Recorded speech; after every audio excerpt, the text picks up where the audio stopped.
A resettlement plan for the banned Tehreek-e-Taliban Pakistan. Yes, that is what Pakistan and the Afghan Taliban are reportedly discussing to address the issue of cross-border terror attacks. Now, this comes weeks after a high-level Pakistani delegation led by Pakistan's Defence Minister Khwaja Asif visited Afghanistan.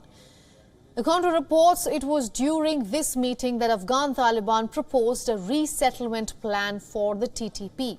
Reports said that Afghan Taliban's plan involves disarming the TTP and relocating its members from the border areas.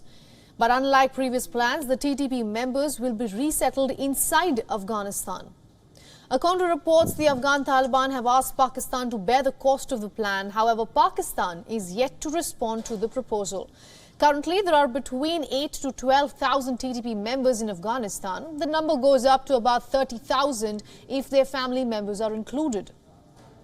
After the Afghan Taliban takeover in August of 2021, the then government of Pakistan under Imran Khan initiated talks with the TTP and allowed hundreds of its members to resettle in the country.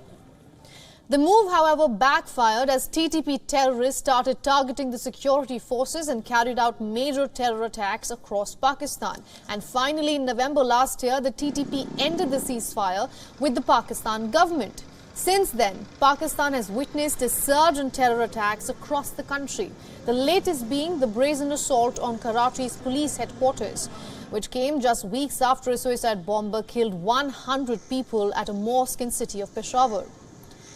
Pakistan has blamed the TTP for the recent attacks and Afghan Taliban for providing safe haven to the outfit.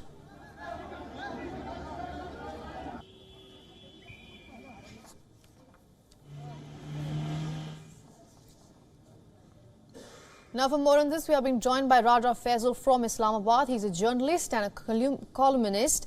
Welcome to the broadcast, Mr. Faisal. Let's get to the point. How effective do you think talks to resettle the TTP is going to be? And how optimistic are you that this will bring peace in Pakistan? Good evening from Islamabad, Ananya. And yes, I am hoping that this would be a good step forward.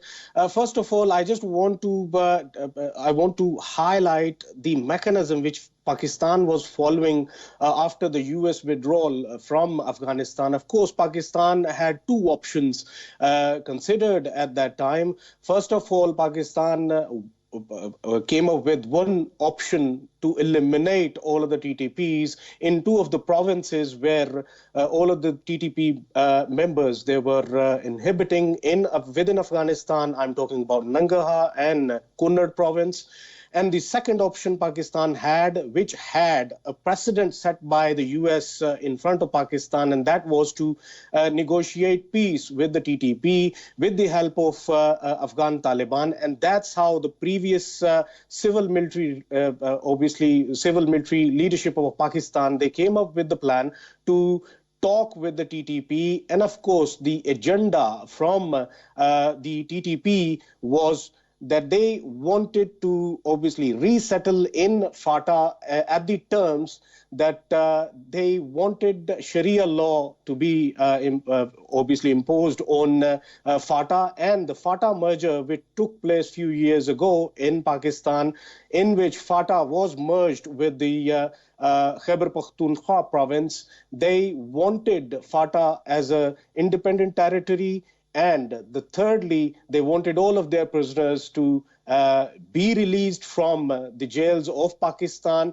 It has been under the discussions since then.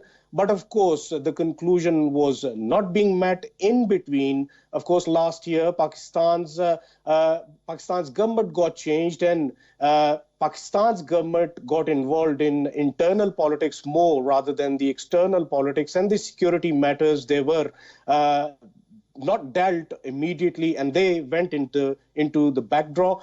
In recent times, of course, Pakistan has seen a surge in the attacks which were being carried out majorly on the provincial infrastructure like police. We saw there was a Peshawar attack. We saw there was Karachi attack. Both of the attacks, they indicate that the TTP has come up with a strategy to hit the provincial infrastructure rather than the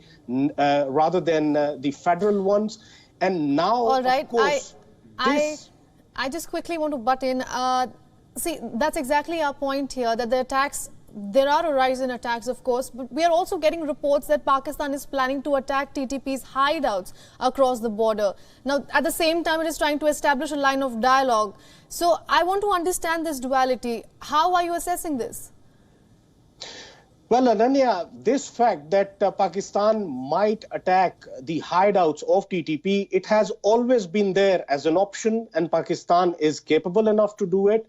Pakistan's security forces are well capable to obviously eliminate all of them. But like I said, the priority is given to a sustainable, long-standing peace, and that can only be coming through with the positive talks. And I think Taliban, TTA, Afghan Taliban, they have noticed it, and they are playing a crucial role when it comes to talks between TTP and Pakistan. They know the ground realities. They know that whenever Pakistan wants, Pakistan can simply eliminate them, and it would not be a big deal for Pakistan to do it. But of course, Pakistan is focusing more on talks because they can see that the US precedent set by the talks with the Taliban and US withdrawal, it has created a precedent, and Pakistan must follow it. And that is why Pakistan is influencing the Afghan Taliban as well, because they can play a crucial role. And here, Ananya, I want to mention a crucial point which has always been highlighted by TTP, and that was that Pakistan is not following the Sharia law, so they do not accept Constitution of Pakistan. And if they want to come back to their areas, their demand, the major demand is that the Sharia should be imposed in the FATA areas, and they want to live under not under Constitution of Pakistan, but of course under the Sharia. Mr. Faisal, I want to go back to a point you made earlier. Putting an end to the TTP was something tasked to the Afghan Taliban, especially since US withdrew its troops. But with the rise in attacks, Pakistan is trying to take control of that. So I want to ask you, do you think this is Islamabad's way of saying that Kabul has failed to take any concrete action in the last 2 years?